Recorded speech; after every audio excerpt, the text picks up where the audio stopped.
ഈ നാടിന്റെ നന്മയ്ക്കായി നാട്ടിലേവർക്കും ശാശ്വതമായ സമാധാനത്തിനു വേണ്ടി ജാതിമത രാഷ്ട്രീയങ്ങൾ മറന്ന് ഈ മണ്ണിൽ കഠിനാധ്വാനം ചെയ്ത് പൊന്നു വിളയിച്ച് ദാരിദ്ര്യത്തിൽ ഉരുകിത്തുടങ്ങിയ നാടിനെയും നാട്ടുകാരെയും പട്ടിണിയിൽ നിന്നും നാടിനെ നേരിടുന്ന ഏതാപത്തിൽ നിന്നും രക്ഷിക്കുമെന്ന് ഇതിനാൽ ഞങ്ങൾ ദൃഢപ്രതിജ്ഞ ചെയ്തുകൊള്ളുന്നു.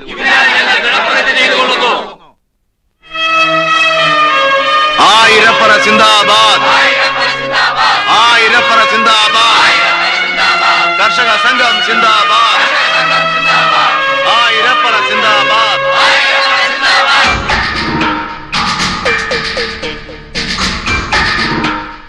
സുഹൃത്തുക്കളെ, ചെട്ടിയാര് കൂലിക്കെടുത്ത വാടക ഗുണ്ടകളായിട്ടാണ് നിങ്ങൾ ആയിരപ്പറയിൽ കാലുകുത്തുന്നതെങ്കിൽ നിങ്ങളുടെ ശത്രുക്കളാണ് ഞങ്ങൾ. ജോലി ചെയ്ത് ജീവിക്കുന്ന തൊഴിലാളികളായിട്ടാണ് നിങ്ങൾ വന്നതെങ്കിൽ നിങ്ങളുടെ മിത്രങ്ങളാണ് ഞങ്ങൾ. ഈ പാടത്ത് വിളയുന്ന 1 മണി നെല്ല് പോലും ഈ നാട്ടിൽ ആർക്കും ഒന്നും കിട്ടുന്നില്ല. റേഷൻ ഡിപ്പോകളിൽ ക്യൂ നിന്നാണ് അന്നമൂട്ടുമേടയിൽ പോലും അത്താഴക്കഞ്ഞി വിളമ്പുന്നത്. ഈ പാടശേഖരത്ത് വീണ്ടും പണി ചെയ്ത് നാടിനെ സമൃദ്ധിയിലേക്ക് ഉയർത്താൻ നാട്ടുകാരുടെ ഭൂമി നാട്ടുകാർ തന്നെ തിരിച്ചെടുക്കുക. ശരി ഞങ്ങളുടെ ഭാഗത്താണെങ്കിൽ ഞങ്ങളോടൊപ്പം നിൽക്കുക. ചെട്ടിയാരുടെ കള്ളക്കാശിന്റെ അഹങ്കാരമാണ് ശരിയെങ്കിൽ മുന്നോട്ട് വന്ന് ഞങ്ങളെ നേരിടുക. തൊഴിലാളി ഐക്യം, തൊഴിലാളി ഐക്യം, തൊഴിലാളി ഐക്യം. ക്രിസ്തുമസ് കഴിഞ്ഞിട്ട് പോരെ ശബരി സമരവും വിപ്ലവവും ഒക്കെ? അതെന്നാച്ചോ? ശാന്തിയുടെയും സമാധാനത്തിന്റെയും ദിവസങ്ങളിൽ ഇതൊക്കെ വേണോ? ശാന്തിയുടെയും സമാധാനത്തിന്റെയും ദിവസങ്ങളും അച്ഛന് തന്നെ ഈ പറയുന്നത്. ഈ പറഞ്ഞ 2 കാര്യങ്ങളും ഇനി നാട്ടിലുണ്ടോ? ക്രിസ്മസിന് 2 ദിവസം സമാധാനം, ഓണത്തിനും വിഷുവിനും 2 ദിവസം സമാധാനം, റംസാനും ബക്രീഡിനും 2 ദിവസം സമാധാനം. പള്ളികൾക്കും അമ്പലങ്ങൾക്കും ഇത്രയും സമാധാനം മതിയായിരിക്കും. പക്ഷേ നാട്ടുകാർക്ക് അത് പോരാ. ദേവാലയങ്ങളെ തള്ളി പറയരുത് ശൗരി. ഞാൻ പറഞ്ഞില്ലല്ലോ അച്ചോ. പള്ളി കമ്മിറ്റിക്കാരെ നിർബന്ധിച്ചതുകൊണ്ടാ ഞാൻ ശൗരിയോട് ഈ കാര്യം പറഞ്ഞത്. കർത്താവ് നിർബന്ധിച്ചില്ലല്ലോ. കർത്താവിനേക്കാൾ വലുതാണോ പള്ളി കമ്മിറ്റി? ഓരോ അടവും നോക്കുക ആ ചാക്കോ. നാട്ടുകാരെ പണയം വെച്ച് ചെട്ടിയാരെ എച്ചിൽ സമ്പാദിച്ചു കൂട്ടിയല്ല അയാള്. കള്ളക്കാശിട്ട് കാണിക്ക വഞ്ചി നിറക്കുന്നവനൊക്കെ പിടിച്ച് പള്ളി കമ്മിറ്റിക്കാരനാക്കിയാൽ കർത്താവ് പറയുന്നത് കേൾക്കാൻ അച്ഛന് നേരം കിട്ടത്തില്ല. വേദനിക്കുന്നവരോടൊപ്പം നിൽക്കുന്നതാണ് കർത്താവിന് ഇഷ്ടമെങ്കിൽ അച്ഛൻ ഞങ്ങളോടൊപ്പം നിൽക്കും. വേദനിപ്പിക്കുന്നവരോടൊപ്പം നിൽക്കുന്നതാണ് ശരിയെങ്കിൽ അച്ഛൻ അവരോടൊപ്പം നിൽക്കും. നീ പറയുന്നതൊക്കെ നേരാ. ക്രിസ്തുമസ് കഴിഞ്ഞിട്ട് പോരെന്നേ ഞാൻ ചോദിച്ചുള്ളൂ. പോരച്ചോ, അനുസരണക്കേടാണെന്ന് വിചാരിക്കരുത്. നാട്ടുകാർ മുഴുവൻ ഒറ്റക്കെട്ടായിട്ട് ഇറങ്ങിയിരിക്കുക. അച്ഛൻ ഞങ്ങൾക്ക് വേണ്ടി പ്രാർത്ഥിച്ചാൽ ക്രിസ്മസിന് മുമ്പ് എല്ലാം നേരെയാവും. ആയിരപ്പറ പാടത്ത് സംഘം ചേരുന്നത് നിരോധിച്ചുകൊണ്ട് കളക്ടർ ഉത്തരവായിരിക്കുന്നു. കൂട്ടം കൂടിയെന്ന് സംസാരിക്കാനോ ജാഥ നയിക്കാനോ പാടില്ല. നിയമം ലംഘിക്കുന്നവർക്കെതിരെ കർശനമായ നടപടിയെടുക്കുന്നതാണ്. ഇങ്ങനെ പോയാൽ ശരിയാകത്തില്ലല്ലോ മുതലാളി. எல்லாம் 2 நாளைக்கு தான் வைக்கல. இவனெல்லாம் பட்டினி கிடக்கும்போ ഈ சட்டமா சோறு கொடுத்தது எல்லாம் செட்டியாரோட பணமானோ? അത് ശരിയാ മുതലാളി. எனக்கெதிரா கோஷம் போடுறானுங்க. അവന്റെ സിന്ദാബാദ്. വിടരുത് മുതലാളി. ஏய் நான் என்ன கொலைக்கத்தான் செய்யும். கொலைக்கிட்டுமே விசக்கும்போ வாலாட்டிக்கிட்டு விடதான் வரணும். அது அறியோ? തന്നേ തീരൂ, തന്നേ തീരൂ, ക്രിസ്മസ് റേഷൻ തന്നേ തീരൂ, തന്നേ തീരൂ, തന്നേ തീരൂ, ക്രിസ്മസ് റേഷൻ തന്നേ തീരൂ, തന്നേ തീരൂ, തന്നേ തീരൂ, ക്രിസ്മസ് റേഷൻ തന്നേ തീരൂ. ഇവന്റെ മുമ്പ് മുദ്രാവാക്യം വിളിക്കാൻ ഇവനാരാ? ഭക്ഷ്യമന്ത്രിയോ? അല്ല ജോയി, ഈ റേഷനൊക്കെ എവിടെയാ കൊണ്ട് വെച്ചിരിക്കുന്നേ? ഇതെന്നാ വർത്തമാനേ പറഞ്ഞ? റേഷൻ വന്നാൽ ഞാൻ തരത്തില്ലയോ? ക്രിസ്മസ് റേഷൻ വരുന്നതിന് മുമ്പ് ക്രിസ്മസ് നക്ഷത്രം ഇങ്ങ് പോന്നു. അല്ലൂടാ ജോയിയെ? നക്ഷത്രം ഞാൻ വാങ്ങിച്ചിട്ടാ. റേഷൻ എനിക്ക് വാങ്ങിച്ചു തരാൻ പറ്റില്ലല്ലോ. എന്നത്തേക്ക് വരും? അത് അവനോട് ചോദിച്ചാൽ അവനെങ്ങനെ പറയാനാ ഭാനുവേ? സർക്കാരല്ലയോ റേഷൻ തരുന്നത്? ചാക്ക് കെട്ട് ലോറിയിലോട്ട് കയറ്റും. ആലപ്പുഴയോ ചങ്ങനാശ്ശേരിയിലോ കൊണ്ടുവന്ന് ബോട്ടിലോട്ട് കയറ്റും. പൊന്നൂച്ചട്ടിയുടെ ബോട്ടല്ലയോ, വെള്ളത്തിലൂടെ അല്ലയോ വരുന്നത്. ബോട്ട് ചിലപ്പോ വെള്ളത്തിൽ മുങ്ങിന്ന് വരാം. അഥവാ ബോട്ട് മുങ്ങിയില്ലെങ്കിലും ചാക്ക് കെട്ട് മുങ്ങും. മുങ്ങി അതാ സംഭവിച്ചിരിക്കുന്നത്. അതിനിപ്പോ ഞാൻ എന്നാ പിഴച്ചെന്നാ? നീ പണ്ടേ പറയാ, നിന്റെ കുടുംബത്തോടെ പറയാ. നാളെ കാലത്ത് റേഷൻ കിട്ടിയില്ലെങ്കിലേ കടയായിട്ട് എന്തിനാ എന്നെ കൂട്ടിട്ടാ കത്തിച്ചോ?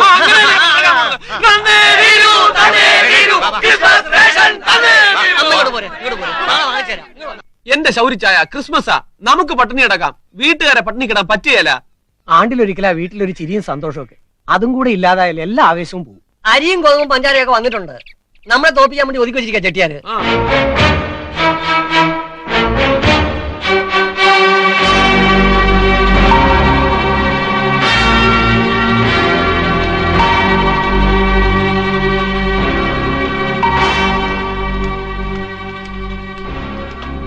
നമുക്ക് അടുക്കണ്ണാച്ചി മറ്റേ 500 രൂപ കൂടി കൊണ്ടുവരണ്ടാമാ. അത് മാത്രം പിന്നെ കേവളത്തിൽ കിടക്കത്തോ? ശ്ശോ, ഒന്ന് വേഗം ആട്ടോ.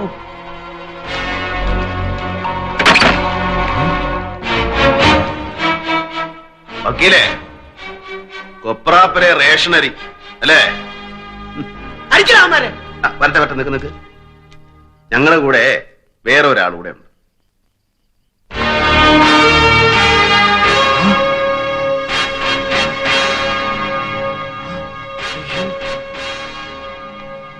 സാറായിരുന്നു.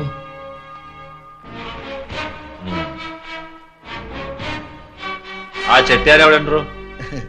இந்த மாதிரி ஒரு சின்ன விஷயத்துல எல்லாம் நான் தலையிடுறது இல்ல சார். நான் ஒரு வெளியூர்காரன். அதனால என் மேல இவங்களுக்கெல்லாம் நம்பிக்கை இல்ல.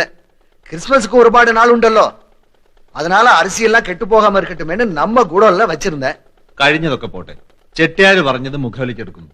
മേലിൽ ഇത് ആവർത്തിക്കാൻ പാടില്ല. ആവർത്തിച്ച നിയമപരമായി നടപടിയെടുക്കും. இந்த பாருடா, ஒன்னாலதான் செட்டியாருக்கு கெட்ட பேரானும்.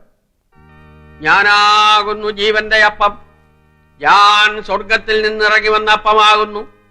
എന്റെ അടുത്ത് വരുന്നവർക്ക് ആർക്കും വിശക്കുകയില്ല, എന്നിൽ വിശ്വസിക്കുന്നവർക്ക് ആർക്കും ദാഹിക്കുകയുമില്ല എന്ന് പറഞ്ഞ കർത്താവിൽ വിശ്വസിക്കുന്ന നീയാണോ ചാക്കോ ക്രിസ്തുമസിന് വന്ന റേഷനരി പൂഴ്ത്തിവെക്കാൻ കൂട്ടുനിന്നത്?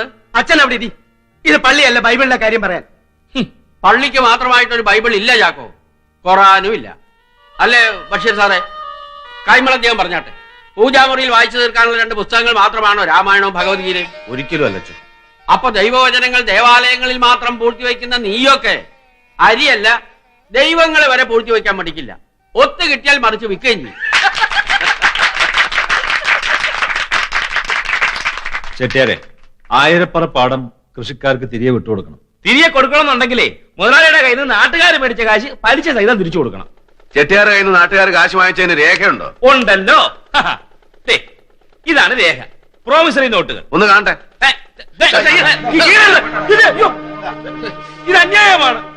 നക്കാപ്പിച്ച കാശിന് നാട്ടുകാരെ തള്ളവരെ വധിപ്പിച്ച് ആയിരപ്പുറ പാടശേഖരം ചെട്ടിയാർക്ക് ഒറ്റുകൊടുപ്പിച്ചത് അന്യായം. മന്ത്രിയായിരുന്നു സാക്ഷി. ഇതിന് മാത്രമല്ല, ഇന്നലെ ചെട്ടിയാരെ ഗോഡൌണിൽ കണ്ട റേഷനറി ചാക്കുകൾക്കും ശിക്ഷ അറിയാമല്ലോ വക്കീലിന്.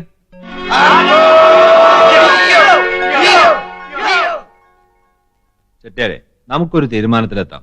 ആയിരപ്പറ പാടശേഖരം കൈമൾ അദ്ദേഹവും അച്ഛനും ഉൾപ്പെട്ട നാട്ടുകാരൊരു ട്രസ്റ്റ് ആക്കണം.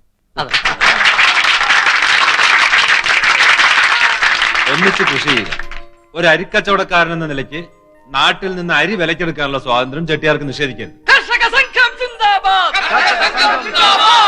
ആയിരപ്പറ സിന്ദാബാദ്. ആയിരപ്പറ സിന്ദാബാദ്.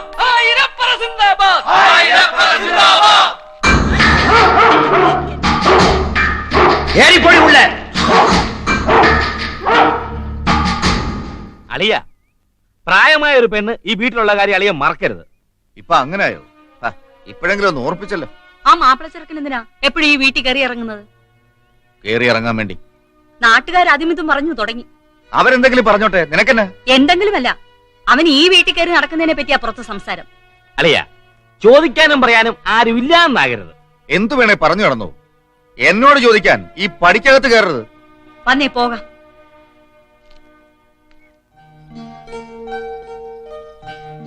ഊണ് ശരിയായില്ലല്ലേ? നിറഞ്ഞു വയറും മനസ്സും. ഓ, ചുമ്മാ പറയുക. തൊട്ടുകൂട്ടാൻ കൂടി ഒന്നും ഉണ്ടായിരുന്നില്ല. എന്റെ പാർവതി കുഞ്ഞെ, ഇഷ്ടമുള്ളവർ വിളമ്പി തന്ന ചോറുണ്ണാൻ കറികളൊന്നും വേണ്ട. നേരാ. എന്നാ ഉണ്ട് കഴിഞ്ഞ് എനിക്കൂടി ഇച്ചിരി വിളമ്പിത്ത. ഓ പിന്നെന്താ, ആ ഒരു അവസരത്തിന് വേണ്ടി കാത്തിരിക്കാൻ ഞാൻ. കഥയിൽ ആഗ്രഹിക്കുന്ന പോലല്ലോ ജീവിതം.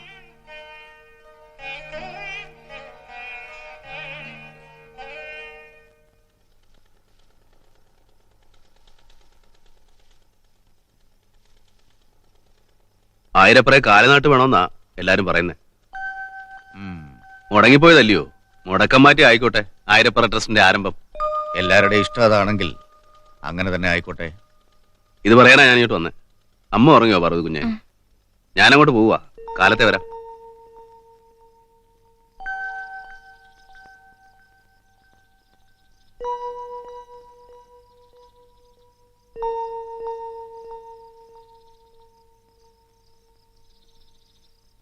ശൗരി,